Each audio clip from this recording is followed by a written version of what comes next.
el origen y la naturaleza mental de cuanto existe. El círculo primero descifra y define el origen y la naturaleza del universo y la totalidad de sus componentes, constatando que el cosmos entero y cuantas cosas, objetos y seres de entidad física o espiritual lo pueblan, dimanan de una única realidad, de una identidad universal que siempre ha existido y siempre existirá. La sabiduría hermética lo denomina todo, al que describe como una especie de mente infinita, eterna y omnipotente, que es sostén de cuanto existe y de la que todo surge a través de un espectacular proceso de creación mental que sigue 3 fases: concentración, expansión o explosión mental y absorción. La ciencia actual empieza a balbucear sobre este proceso por medio de la teoría del Big Bang. La expansión hace que de la unidad de la mente del todo fluyan multitud de individualidades, porciones de la mente infinita que ostentan igualmente calidad mental y por ello son eternas, aunque no sean visibles para el ser humano. También va acompañada de una descomunal onda expansiva mental que se plasma en un enorme campo vibratorio integral. Él es la base del universo, y en su seno nacen y evolucionan los mundos, surgiendo así las realidades de carácter perecedero que detectan nuestros sentidos. Dada su esencia efímera, puede afirmarse que la realidad verdaderamente no es y carece de existencia real, aunque aparentemente la tenga y así lo percibamos.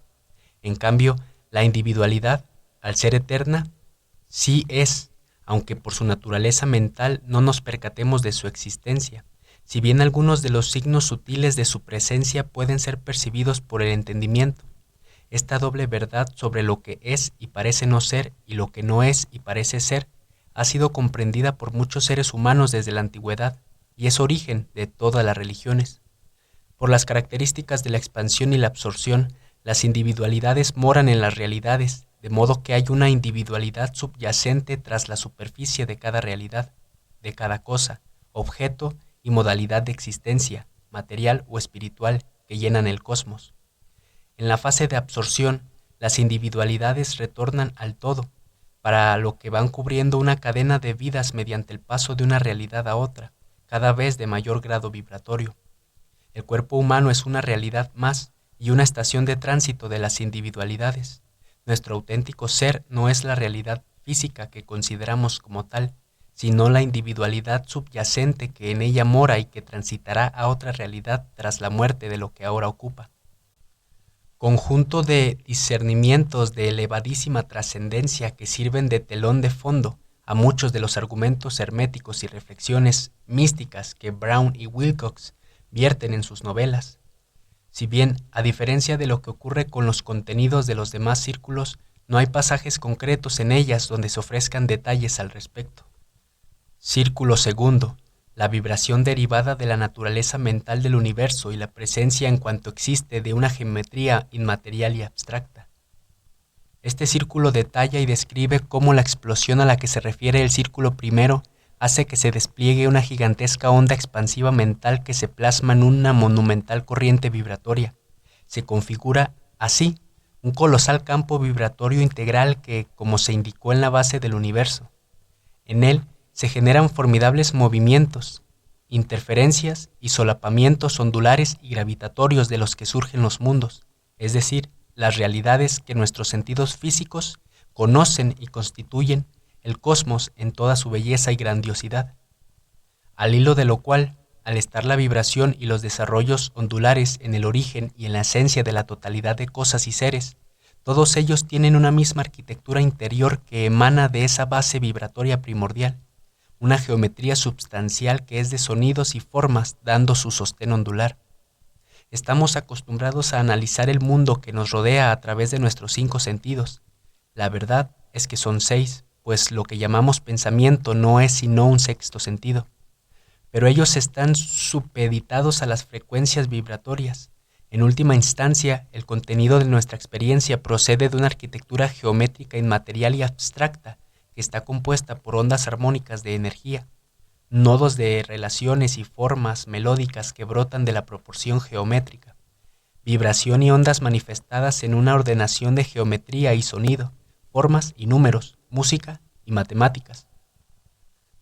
consideraciones que vienen a confirmar la antigua imagen de la creación universal mediante ondas de sonido, la palabra o verbo de Dios.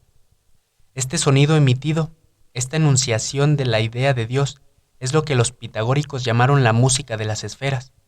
El evangelio oficial cristiano más esotérico, el de San Juan, lo señala claramente. Al principio fue el verbo, San Juan 1:1.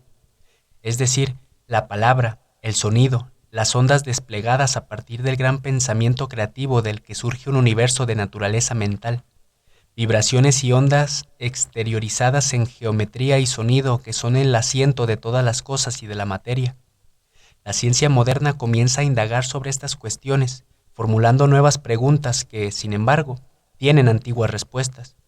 Estas se hunden en la noche de los tiempos y reciben diferentes denominaciones: hermetismo, tradición, sabiduría secreta. Se hallan en la base de corrientes del pensamiento como el gnosticismo y han llegado hasta nosotros transmitidas de generación en generación, fuera de los cauces ortodoxos de aprendizaje de los conocimientos. Todo lo cual da soporte a determinados pasajes de las novelas que nos ocupan, aunque en este caso sea en la de Wilcox, donde adquieren sin duda mayor peso. Círculo tercero. Las reglas de juego o principios herméticos que rigen el cosmos. El círculo tercero de la sabiduría razona y demuestra cómo de las dinámicas vibratorias y la geometría primordial antes citadas derivaban unas determinadas reglas de juego, una serie de principios, los principios herméticos, que rigen en el cosmos y en cada uno de sus componentes y están detrás de todos los hechos y de las leyes que los explican. Porque debajo de los hechos cotidianos que nos rodean y en los que estamos inmersos existen unas leyes que, en buena parte, los regulan y cuya descripción y explicación absorben la preocupación de la ciencia. Pero no queda ahí la cosa, pues por detrás de tales leyes operan unos principios, desconocidos aún para la ciencia contemporánea, que son los propios de un universo nacido, desarrollado y estructurado conforme a lo que señalan los círculos primero y segundo. Estos principios son la causa primera de los hechos, las leyes son la causa segunda, y aclaran el funcionamiento del cosmos y de lo que en él hay, de lo más pequeño a lo más grande, de lo mayor a lo menor, y viceversa, y su conocimiento teórico y uso práctico por el ser humano, unido a la fuerza de la voluntad, abren un gran campo de influencia y acción sobre el entorno que históricamente ha dado lugar a la magia. Círculo cuarto. La Arcadia o tiempo en el que la humanidad vivió en mayor armonía con los contenidos de los tres primeros círculos de la sabiduría. Este círculo recoge el saber heredado de un tiempo en el que la humanidad, aun gozando de menor desarrollo tecnológico, vivió sin embargo de modo más armónico con los principios que el círculo tercero aborda y con mayor conocimiento de causa acerca de un universo y una existencia forjados como los círculos primero y segundo describen. Y es que, como se descubriría algún día, la cronología de la humanidad no se corresponde con lo que enseñan los libros de historia, habiendo existido civilizaciones que, en tiempos remotos, poseyeron conocimientos más acordes con los tres primeros círculos de la sabiduría, y por tanto sobre el origen del cosmos y su naturaleza, y los principios en los que se fundamenta. Se forjó así una sabiduría ancestral que, por causas diversas y a lo largo de los milenios, se ha ido perdiendo a los ojos de la mayoría de la gente. No obstante, tal sabiduría no ha desaparecido y ha seguido viva de cultura en cultura y de generación en generación, aunque constreñida al discernimiento y a la experiencia de una minoría de personas. Concretamente, ha permanecido siempre en el trasfondo místico de la totalidad de las religiones que coexisten en el planeta, pues todas tienen su arranque en esos conocimientos ancestrales, que después cada religión ha ido adaptando a sus situaciones, circunstancias e intereses. Igualmente, un número relativamente reducido de hombres y mujeres, iniciados de todas las épocas y civilizaciones, han guardado y transmitido esos saberes arcaicos, dando cuerpo a los hoy denominados conocimientos esotéricos, que son el sostén de los círculos de la sabiduría que aquí se sintetizan. Ha sido una labor protagonizada tanto por personas anónimas como por muy diversos grupos iniciáticos y escuelas de pensamiento, con el hermetismo egipcio, la gnosis griega, la cábala hebrea, el esoterismo musulmán y el sincretismo herético cristiano a la cabeza. Un trabajo callado y reservado por su propia naturaleza, también en muchos casos como exigencia para superar las persecuciones que la ciencia oculta ha sufrido secularmente, y que ha usado con frecuencia el lenguaje simbólico, haciendo de este y de la interpretación de sus signos otra parte significativa del saber iniciático. Círculo quinto. Los secretos del Priorato de Sion y la Orden del Temple. El Círculo quinto gira en torno a uno de los grupos iniciáticos que más protagonismo histórico ha tenido en la supervivencia y transmisión de los conocimientos contenidos en los otros círculos de la sabiduría. Se trata de la Orden del Temple y, ligado a ella, del menos conocido Priorato de Sion, que en realidad forman parte de una misma estructura organizativa.